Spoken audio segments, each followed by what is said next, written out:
Welcome to Politics Done Right. I am your host, Egberto Willies. This is a progressive program that will take the mystery out of politics. This is the program that will encourage you to make sure government becomes we the people. Whether you are liberal, progressive, conservative, or otherwise, you get to air your point of view. We are an independent media outlet that, unlike mainstream media beholden to corporations, we only owe allegiance to you. Remember, you can also send me a tweet at EGBERTOWILLIES. That is at Egberto Willies. Let us engage. It is Politics Done Right.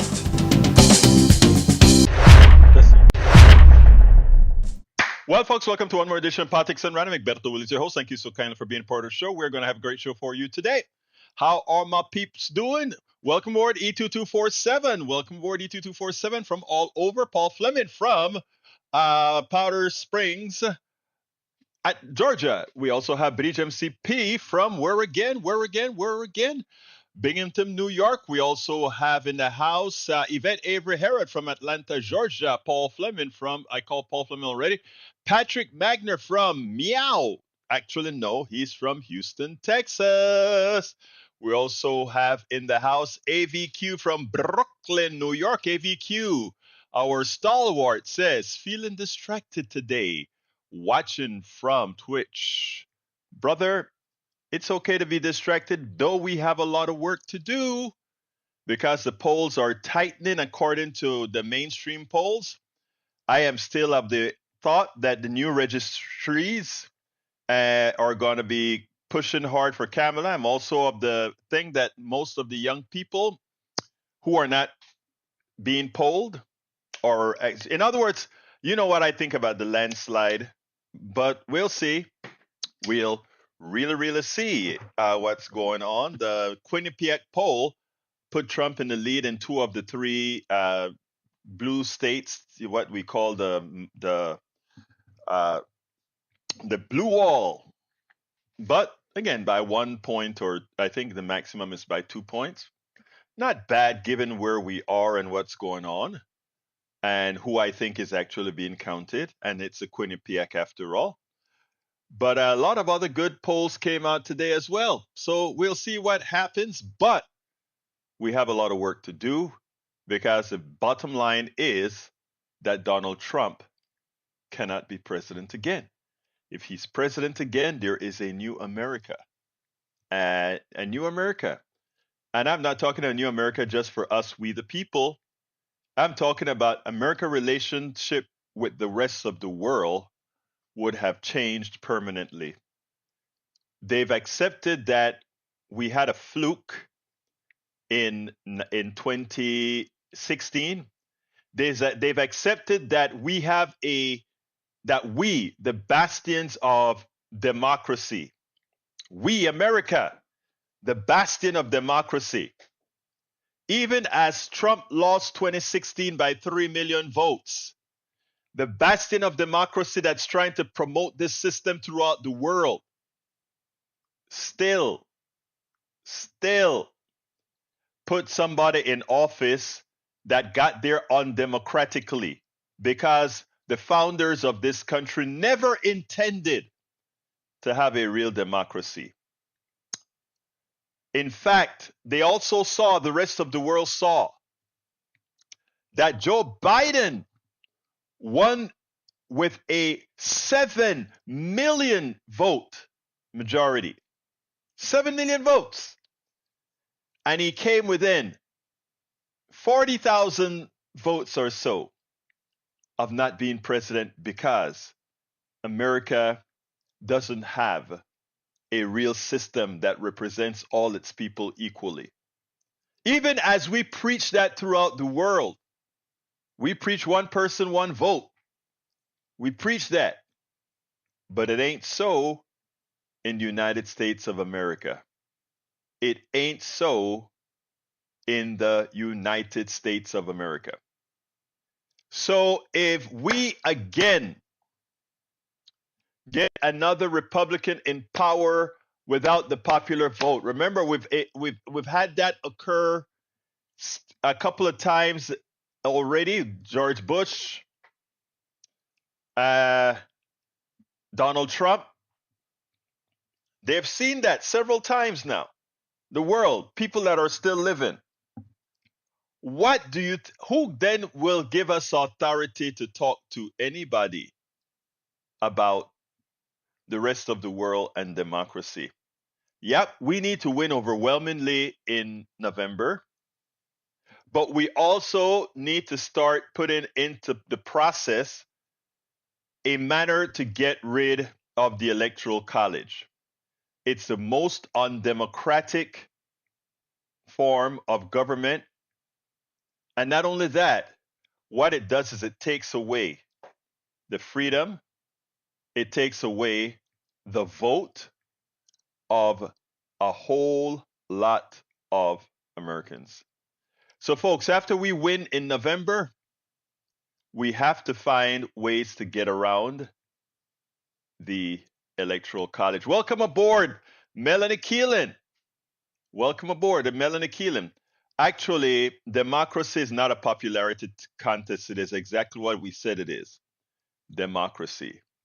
And if the losers keep holding on to power, democracy will fail and the country will fail. Patrick Magner says, we had a court appointed president who was the son of a president. That sounds like a monarchy. I agree. Michael Ruddin says, Republicans haven't won the popular vote in 20 years.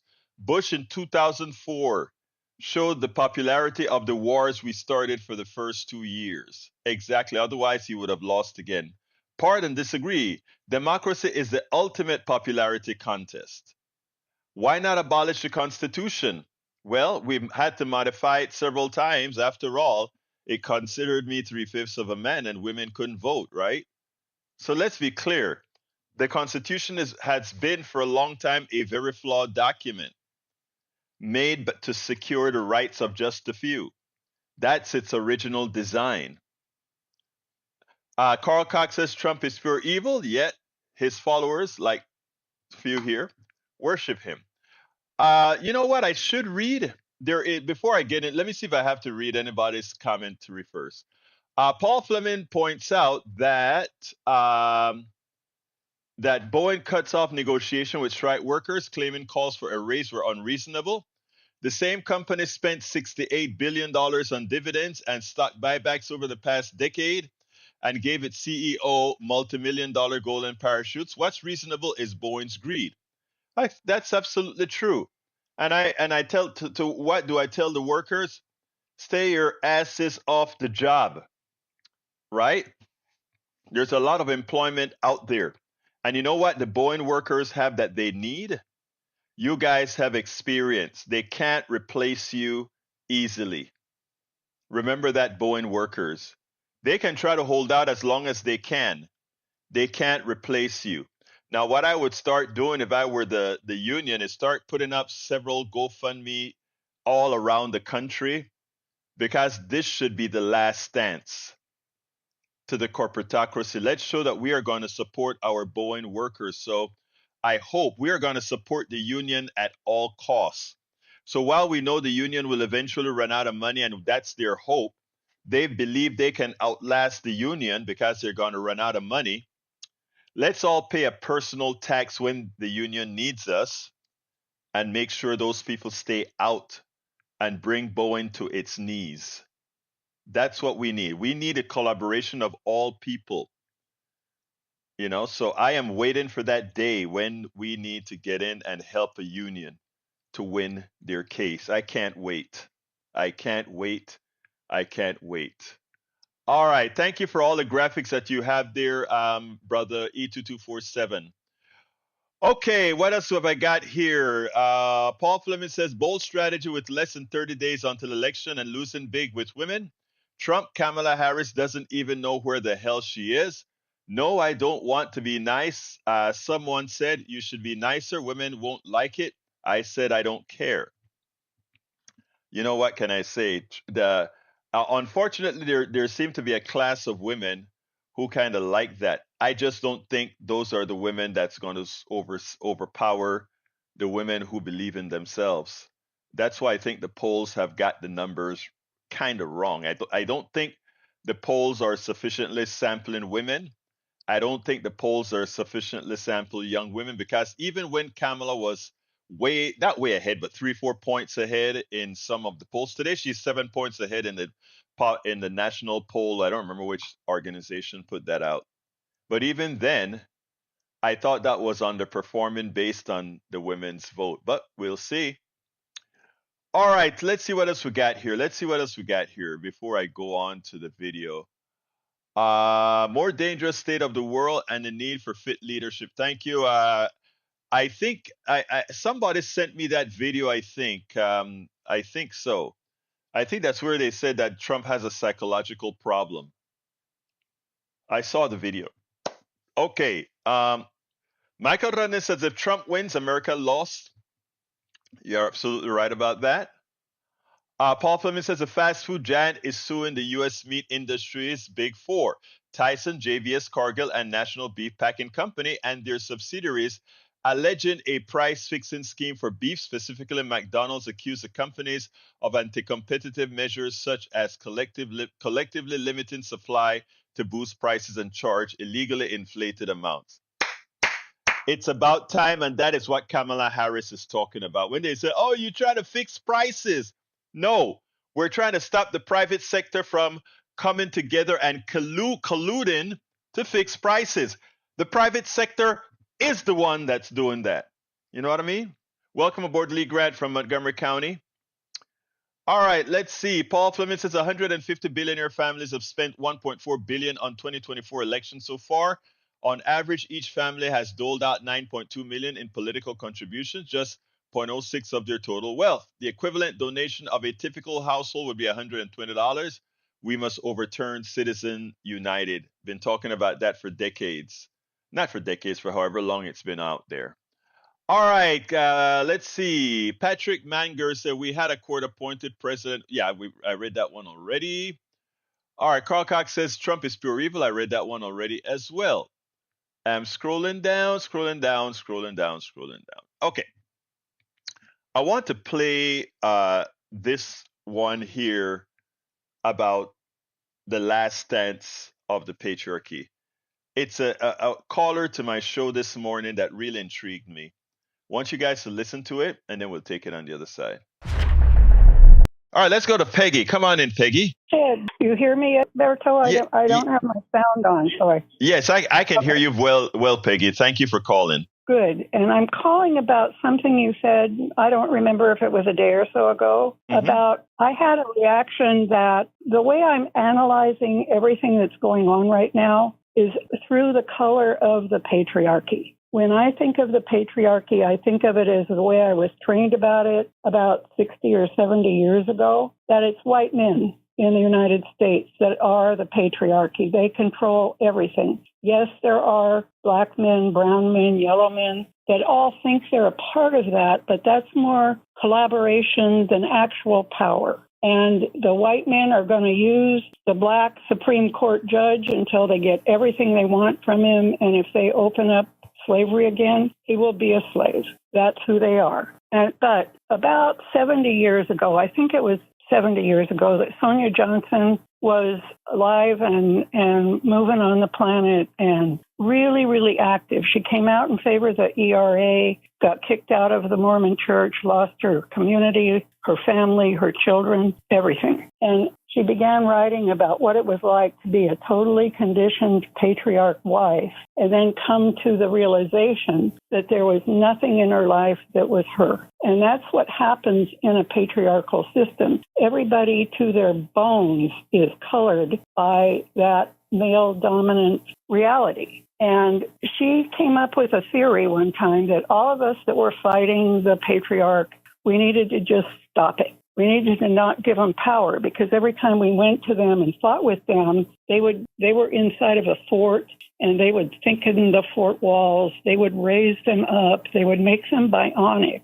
And then suddenly, in my my numerous decades of going along this path, I realized that nobody's talking about the patriarchy. We're talking about the basic tenets of the patriarchy: racism, sexism, homophobia, real basic core beliefs of the patriarch that everybody else is bad except them. And and then it's like suddenly nobody's fighting the patriarchy, so they don't have to thicken their walls anymore. And then all of a sudden they sort of like come out of their silo and they realize that they've been sort of inculcated themselves amongst themselves and only listening to themselves. And they've let their fort weaken. And outside the fort, rather than us going and fighting them, we have been joining together. It's what I saw in the Black Lives Matter. Everybody was there. And now with Trump and all of the Christian nationalists, because Christianity is a great producer of the patriarchy, and all of these kind of right-wing organizations that I'm hearing talked about in various ways, with various ways of analyzing them, are the patriarchy. And they've lost their power, they've lost their control, and so now they have to come out like a lion. And they're actually coming and fighting us now because they want some of our power because we've taken it away from them. I'm a pre-Roe woman. In my lifetime, we have gone from no abortion to abortion back to no abortion. And it's amazing to think, well, of course, they had to start with the women. They had to get their Supreme Court aligned so that the women would get back into control, so they could get the kids back into control. And what I'm watching right now is I think that it's a deterioration of the patriarchy, and that all of us that are out here thinking we're fighting something, we're really not. We're watching the end of a way of thinking that is archaic in our system today. And yet there's enough of them left that are so indoctrinated into that system that they don't have a clue that they're acting out of their indoctrination. That's what I see happening with the news stories about everybody gives Trump a pass. Well, he's like the ultimate patriarch now, and they are pretty crazy people. And okay, go ahead. I'll shut up now. Oh, no. I did not. What you said is very important. I want to make a sort of a corollary to what you just said, however, because I don't want us to fall into I don't want all of us, including you, myself, or anybody, to fall into the color trap. What we do is we split, divide, and we use color and all these things as a division. The reason you have the black-white issue, the color issue, is that is easily delineated. Right? That is an easy way that we can just look at somebody and delineate them. That said, a white man, a black man, a white woman, a white man, a Chinese, Asian woman, whatever the case is, right? There is no inherent genetical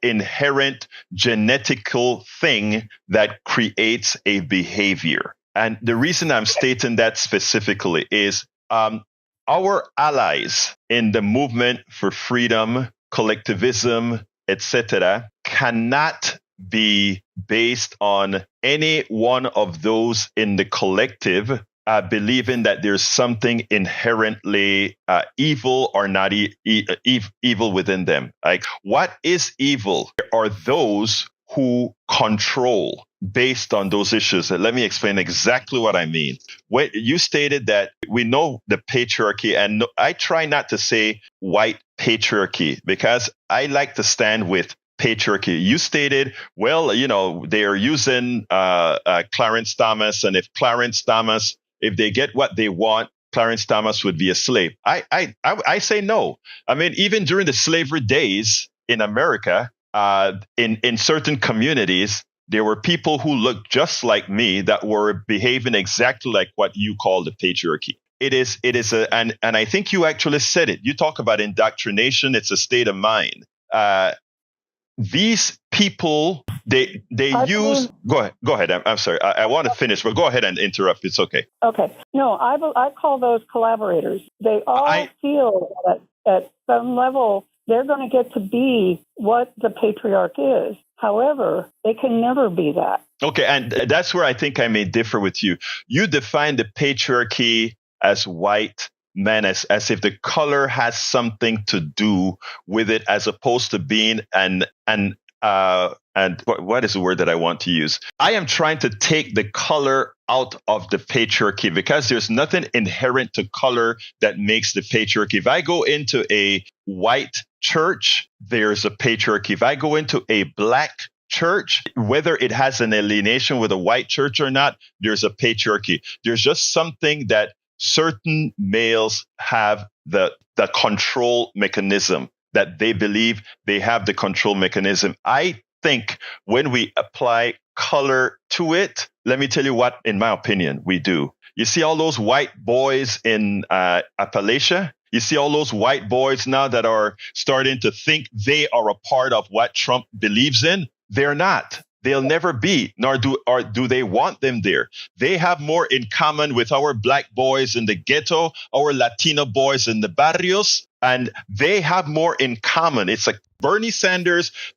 A lot of folks in Black Lives Matter had a problem with Bernie Sanders, because Bernie Sanders saw some of what I'm saying here, that there is a patriarchy. Race is just a tool within that patriarchy to help assist it win, but it's not it's not the real picture. That's, again, I don't know that it's something that we can prove wrong or right, but I think it is what we're seeing, as we even see black men and Latino men jump into the Trump bandwagon. But it's something we should probably subject when I have more time to discuss. So I tell you what, Peggy, please keep listening and please keep calling so we can further discuss this. But my line started to fill up and I want to give everybody about a minute to talk. Can you finish that for me? Okay. I'm done. I mean, this is a very long conversation that we're beginning to have. Thank you very much, Peggy. You really gave me some food for thought and stuff that I really want to talk about as well. Thank you, Peggy. We spend a lot of time deconstructing the news, trying to parse it into a form that everybody. Now, Peggy is very smart, and Peggy nails it, right? The one thing that I try to tell Peggy is, we have to make sure that we understand what the colorism, the race thing, does to the movement. Okay, and a lot of people on the progressive sides, I know they don't agree with me. And my thing is, the race thing is a powerful tool that we need to disarm. And we need to disarm that tool, but that's for another day. Michael Bridge MCP says, Michael Rudnin speaking basic living now. Men may have more muscle, but women are no wimps. We make up muscle with our brain. Men are important for sure, but need making a child, okay, not a plumber or mechanic, as Lee was suggest. Look, men and women are important, and you know what? I know women that are stronger than some men.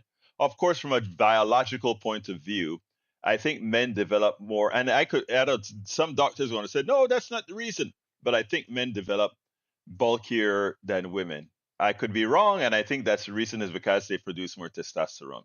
I could be wrong. I'm not a doctor. Anyway, Patrick says, we all need each other. We evolved as social beings. Now, that's the magic right there. Eric says, can't disarm what the left fuels. Huh? Don't know if I understand that. Anyway, and by the way, Eric, it's not that I'm ignoring your comments. When you have a comment that actually it is something that I feel should be on a podcast, either to refute strongly or whatever. But I'm not throwing the fortuitous things out there like, look at Mr. O is souring on Cam. No, all of that is BS. That makes no sense whatsoever. No sense whatsoever. I don't know any Kamala supporter that is souring on her. What you're seeing right now is you're based on the people that are getting polled. We're seeing people flipping from day to day on things that are happening. It's like, today Donald Trump was successful in trying to demonize Kamala. Kamala answered the demonization, and I see what's really wrong. That's what's going on right now. If you take a look at how those polls are going up and around, that's why all the polls are saying different things right now.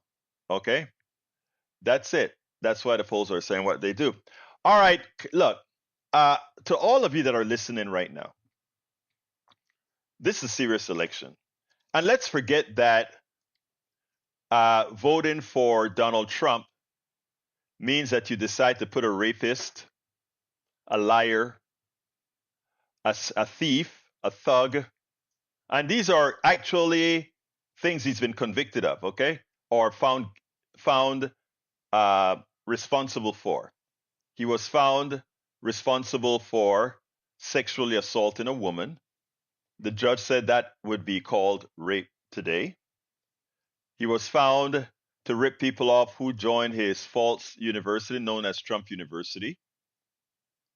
He was also convicted of 34 counts of, tax evasion and uh, overpricing property to reduce that. He did all those things. So the people who decide to vote for Donald Trump, yep, they've decided to elect a thief, a thug, a rapist, all of that in one. And if they have children, like I said, amazing that they can look their children in their eyes and tell the children that they need to do right. But hey, that's them. But uh, the next question folks should ask is, what difference am I going to get when that person is elected? What did they point out to me that would make my life better? Well, as you know, right now, millennials and Gen Xers, and to some extent, even some younger baby boomers, they're taking care of two sets of people now: their older parents and their younger children. And we have our healthcare system is, as you know, likely the lousiest healthcare system in the world. It's the only healthcare system that can bankrupt someone the way our healthcare system can. Okay? Think about that. It is the only healthcare system that can take away your entire earned wealth over time. You build a house and you build $250,000 worth in that house and you pay it off. And you get unlucky and you get some sort of a bad cancer that doesn't kill you, but it leaves you debilitated. And it leaves you that you don't have anybody to take care of you, so you have to move into a nursing home. And what happens? You find out what nursing homes cost. And you also find out that the only way you get assistance for that nursing home is if you're poor, you get rid of all your assets. That's it. Donald Trump never talks about things like that. He just says, I have a not a plan. I have a concept of a plan. Well, this is an article from Daily Kos. Here is how Harris Medicare proposal could help the sandwich generation. The sandwich generation mean that generation that's having to take care of parent and child. There are only 4 weeks left until election day in the final stretch. And by the way, this article was written by Morgan Stephens at the Daily Kos. There are only 4 weeks left until election day in the final stretch. Vice President Kamala Harris is finally making a space for the discussion of healthcare in her campaign. During her media blitz the week, Harris proposed on ABC's The View that Medicare benefits would include at-home care for elderly in an effort to avoid high nursing home costs and for those with disabilities. So, this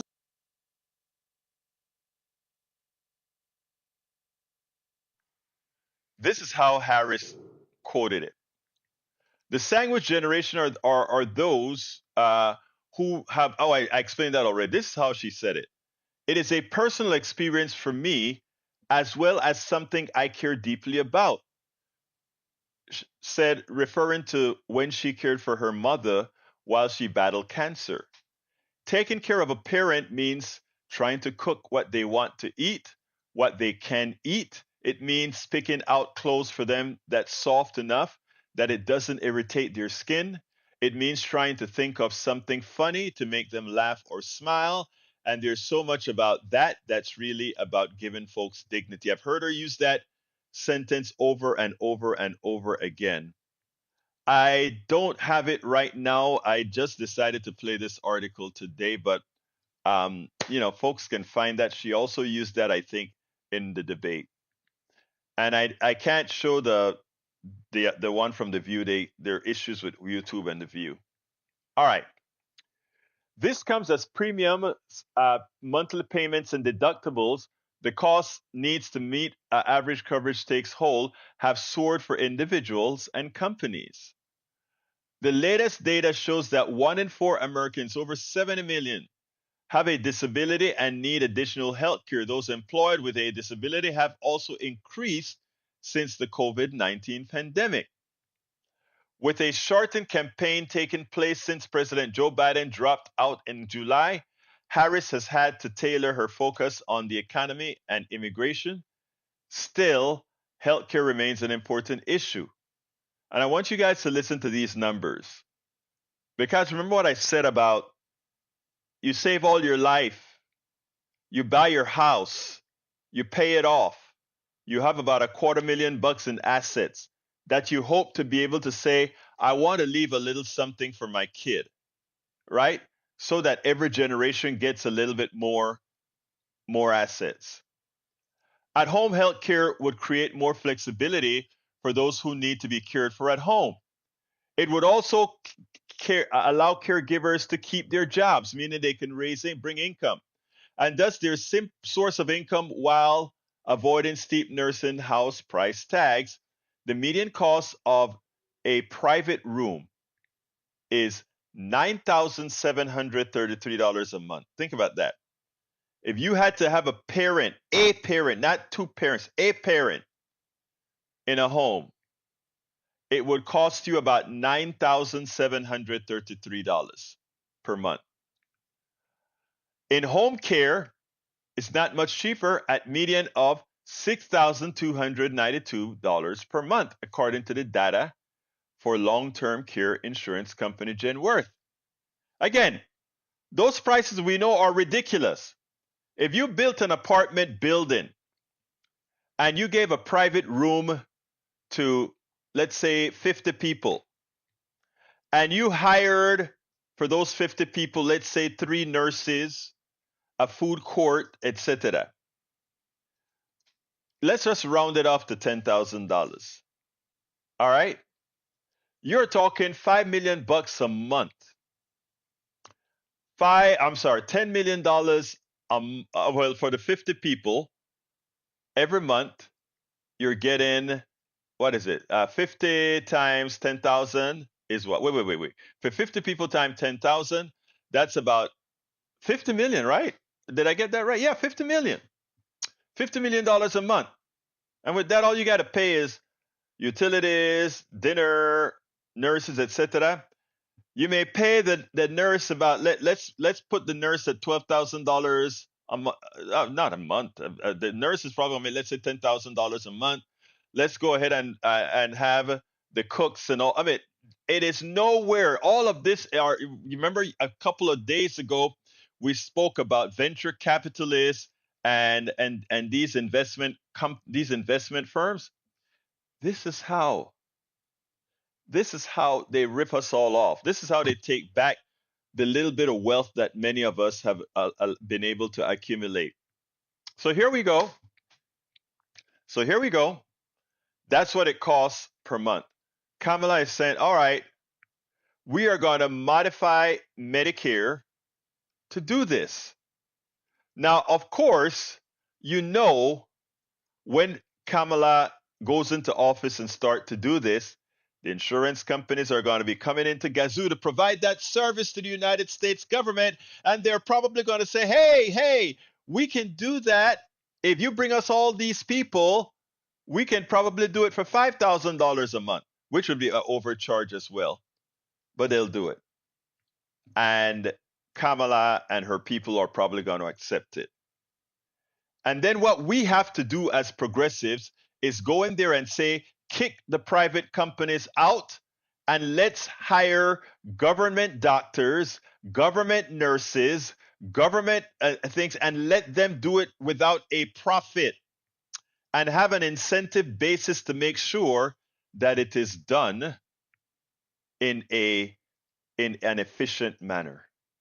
Make government work and not allow the misery of the few to become, or the misery of the many to percolate all of our money up to a few.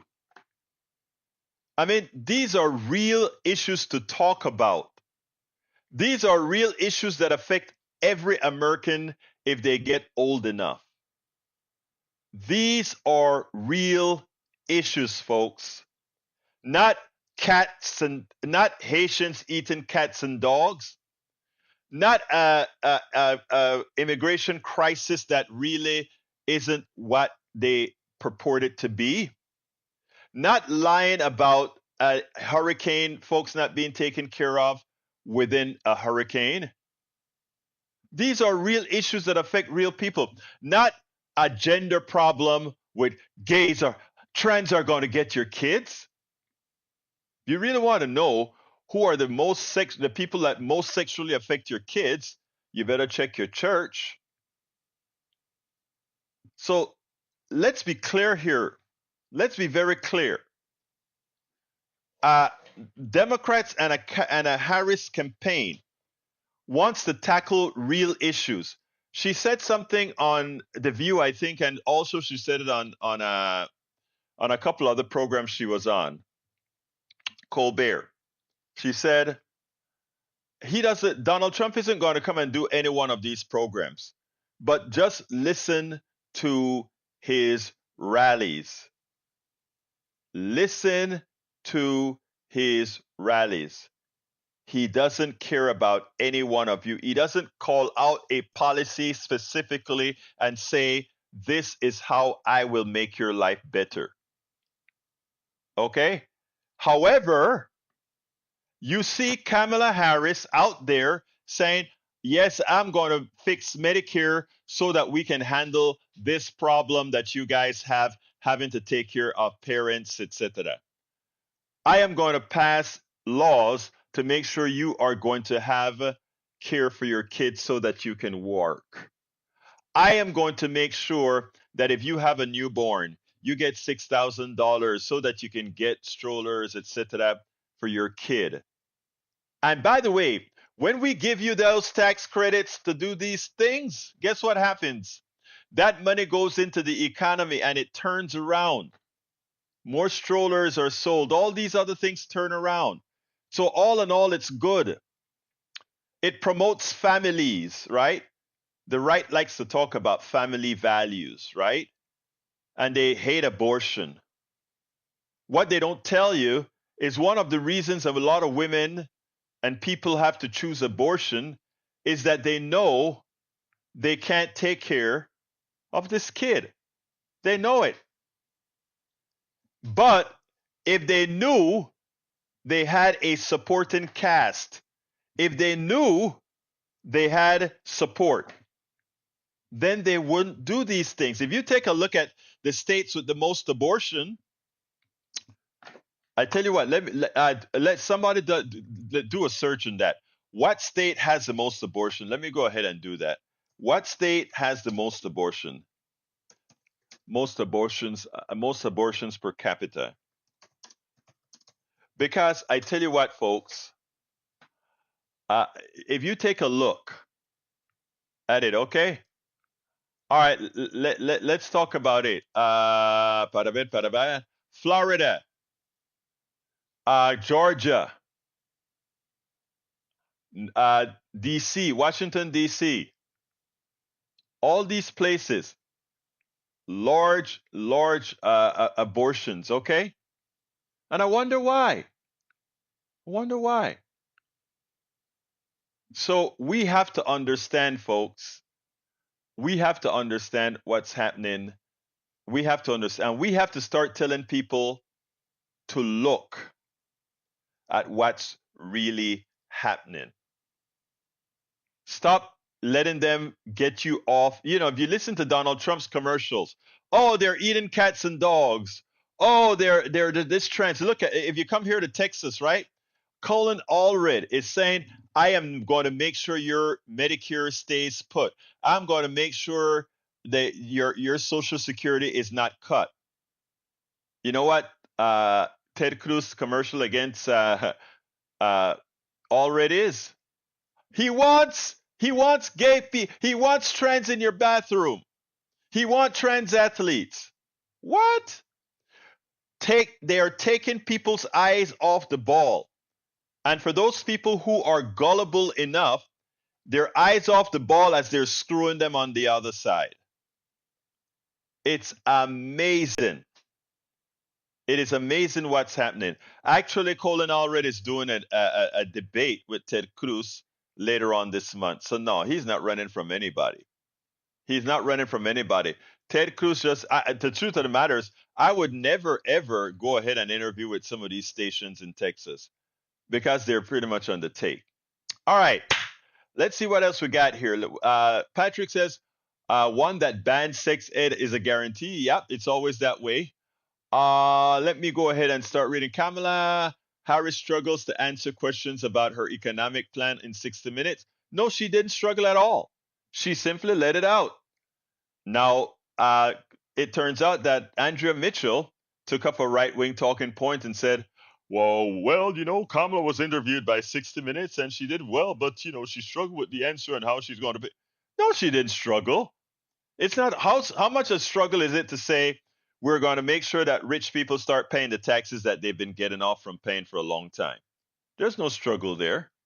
And Eric, stop putting that stophoustonmurders.com in the thing. I'm going to do a program with a judge to prove that all you guys are full of it, talking about the crime rate and all of that. Again, it's so easy to take your minds away, my brothers. Come on, my brothers. You don't want me to tell you the truth. And Eric, you said in Ask Egberto Anything, oh, I should just disagree with you. I shouldn't tell you anything else, but you put out bad information and you just want me to let it fly. Hell no. You're simply wrong. You're wrong. One of my callers tell me, Egberto, you are nice already. Just tell them they're wrong. So Eric, you're absolutely wrong. That's all. Okay. And likewise, you're wrong, Lee Grant. All these stories are being used by your people to fool you. What I say is go a bit deeper. Go a bit deeper. And I don't give my stuff, I tell you when my stuff is an opinion. Otherwise, it is fact. Okay. Look up my record compared to the places that you follow. I got a good story from our brother. Tom Zornick sent me an article from uh, Huffington Post, and I think everybody should read it. It sort of explains. It sort of explains the mindset of uh, our some of our brothers and sisters. Let me see if I can find that email. I should have actually. Did I link it? I want to find it because when I read the entire article, I said, you know what? If Sarnik sends an article like this, I better go read it now because I am sure it is of immediate value. So what I want to do is see if I can find it and get it to you all because it's a very let's see, it's a very important article. Let's see if I can get to it. Bear with me, guys. I know it is here somewhere. I know it is here somewhere. So bear with me as I search for it. I want to search and I want to find it. Come on, Egberto, you can find it. Let me see if it's in another. Anyway, but the article was about why. Let's see here. No. Come on. Zarnik, are you on the call? Are you today playing incognito or what? Are you here or not? If you're here, could you throw that link into the chat? That would be great. But I'm going to find it no matter what and get it out to you guys because it's an important article. But I also found another article that I need to play for you guys, and let me go ahead and get it for you because this article is, I put it in my read later, but I read it already. Uh, it's out by, let's see, Biology Explains Why People. Thank you very much, Sarnik. Let me go ahead and get the link for it. There you go. Let me get the link for that because I think it's important. Let's see. I got that there. I'm going to find that article and put the link out there for it. There we go. I found it on HuffPost. Okay, folks, including you, Eric, read this article. Very important. Read that article. Bridge, if you're still here, please read that article. But it's interesting that I got that article from you after I read this particular article that says biology explains why people normalize Trump. And I'd like all of you to read this article. It's by the Bulwark as well, Jonathan Last. You know, I'm not a fan of these guys, but these are Republicans who actually saw the light. So please read that other article that says biology explains why we normalize people. And he gave two examples where both sides normalize people. America has been navigating a slow, this one is not too long. America has navigated a slow rolling catastrophe for the better part of a decade. I would like us to pause for a moment to observe the extent to which we have normalized it. Why? Because I want us all to consider what we might normalize by 2028. And what he gave as an example is this. I want you to listen to what Trump said on one of the shows. This is what he said on the Hugh Hewitt show. You could see, let me get it to it. Republicans and conservatism normalize Trump because they want to. The rest of us normalize Trump because we had to. Human beings can't live in a state of emergency indefinitely. Our nervous system can't handle it, which is why we are wired to re-anchor our new norms. Re-anchoring is usually a gradual process that takes place imperceptibly. In this election, we've been able to track it in real time. Check this out. You could see it on Hugh Hewitt's face yesterday. Trump called into his show, and Hewitt tried to guide him through the interview and keep him on track. It didn't work. Trump said the following exact words. I want to read this to you. People like to talk about word salads from Kamala Harris, but Kamala Harris's word salads, when she uses them, is a deflection method to answer a question without answering a question. But it's always a very intelligent word salad.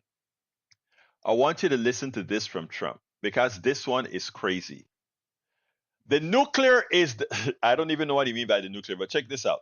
The nuclear is the single biggest problem the world has, not global warming, where the ocean will rise 1/8 of an inch in the next 500 years. You know, these people are crazy. The biggest problem we have is nuclear warming, not global warming. And the nuclear people can't have the nuclear. The nuclear is the power. You know, I rebuilt our entire force, and our nuclear is the best in the world, and Russia's right behind us. What the hell does that say? You see, that is the mentality that some would want to put into the Oval Office. That made no sense.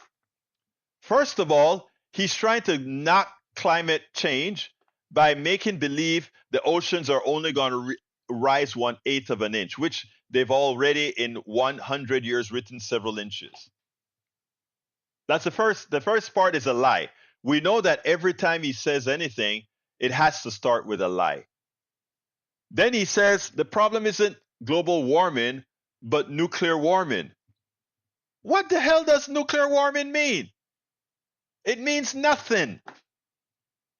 And he then tries to say he invested in nuclear reactors. Okay, but the first new nuclear reactor that came online occurred under the Biden administration in Georgia. What is he talking about? Again, people, That is what many want to put into power because they don't care that he's a dummy.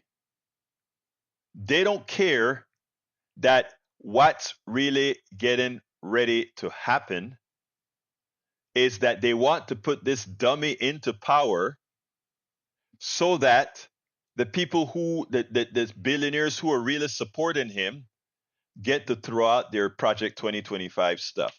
That's what it's all about. They don't care about Trump, but they'll use Trump as being the person who has the MAGA mesmerized. Bridge wants me to read this. The SOB, new Woodward book reveals candid behind the scene conversation of Biden, Trump, Harris, and Putin. In his new book, legendary journalist Bob Woodward offers a remarkable look behind the scenes of President Joe Biden's blunt, profanity laced assessment and interactions with the world leaders who have shaped his presidency, from Benjamin Netanyahu to Vladimir Putin. That SOB, Benjamin Netanyahu, he's a bad guy. He's a bad effing guy. Biden declared privately about the Israeli prime minister to one of his associates in the spring 2024 as Israelis' war in Gaza intensified. Woodward writes, war is an intimate and sweeping account of one of the most tumultuous periods in presidential politics and American history. That effing Putin, Biden said to an advisor in the Oval Office not long after Russia's invasion of Ukraine, according to Woodward. Putin is evil. We're dealing with the epitome of evil. The book War also reveals new details about Donald Trump's private conversation with Putin and a secret shipment of COVID-19 testing equipment Trump sent to Russian president for his personal use during the height of the pandemic. Of course, he lied and denied it. But yeah, while we were trying to get stuff for our own COVID solutions, he was sending stuff to Russia. Patrick said he's protecting his golf course from rising sea levels. Yeah, I guess so. So yeah, folks. So look, let's be clear here, okay? Let's be very, very clear. The things that we should be worried about aren't trans, homosexuals, eat cats, Haitians eating cats, immigration. The things that we need to be concerned about are things that affect us day in and day out. Taking care of your parents, taking care of your kids, making sure you have somebody to take care of your kids when you go to work. Make sure that you have enough money to take care of your kids. Make sure your kids can get an education. All of these things are that we should be worried about. But I want to show you something now. I want all of you in the chat. We have people from the left and the right in the chat. Go through the chat and look at everything our MAGA supporters have written about. Look at everything they've written about. None of them have written anything about anything that would solve a real problem that all of us have, including those who are writing these things. Because all of us have the same problems. Whether we're MAGA, liberal, progressive, conservatives, we all have the same problems. So we have issues to solve. But look at what they are concentrating their ire on. It tells you what the Trump and MAGA movement have done to the minds of many. Instead of wanting to solve the real problems, and Harris has a full dossier of the things that she wants to do, they allow Donald Trump to simply say, look there, don't look that I'm screwing you here. Hey, look there, don't look that I'm screwing you here. Talk about trans. Talk about lesbians. Talk about Haitians eating cats. Lie about the hurricane. And if you keep them all pissed off on all those issues, they don't even realize that they're getting the shaft. They don't even realize it because they're so busy fighting the hateful rhetoric that Donald Trump represents that they can't see that Donald Trump getting into power would actually screw them. You know, it's amazing. And you know what we are going to do over the next 26 days? talk to people and make sure that they know the truth and go out there and vote their interests. And vote their interests. And vote their interests. Anyway, I got to get out of here. I got another interview about the school board, not the school board, but a bond election here that I got to go do. But before I go do, I need to ask you guys for your support. Please support the program. And how can you do that? You can support the program by going to politicsdoneright.com/support. Egberto, you're showing on the daily that the left keeps talking about issues that matter. The right has culture war, nonsense, and conspiracy bunk. 2 minutes of hate. Yep. Yep. Yes. Yes. Yes. You're absolutely right. So there we go. Support the show, the program, please. Go to politicsdoneright.com/support. politicsdoneright.com/support. It has all the different forms in which you can support our program. But what I'd like to ask you, because we're way behind on our subscription to our newsletter, is to go to politicsdoneright.com/newsletter to sign up and become a paid subscriber of our newsletter. By doing that, you get to read all our books free of charge, and you get to read more in depth into the articles that I write. If you take a look right now, let me see if I can get to that page. Right now, the meat of our articles are for those people who are the subscribers, and the other part of the main part, the synopsis of our articles for everybody to read. So please consider becoming a paid subscriber by going to politicsdoneright.com/newsletter. I got to get out of here. My name is, first of all, thank you all for being here. Love you all, callers, listeners, everybody. My name is Egberto Willis. This is Politics Done Right. And you know how I end this, baby. I am what? Out.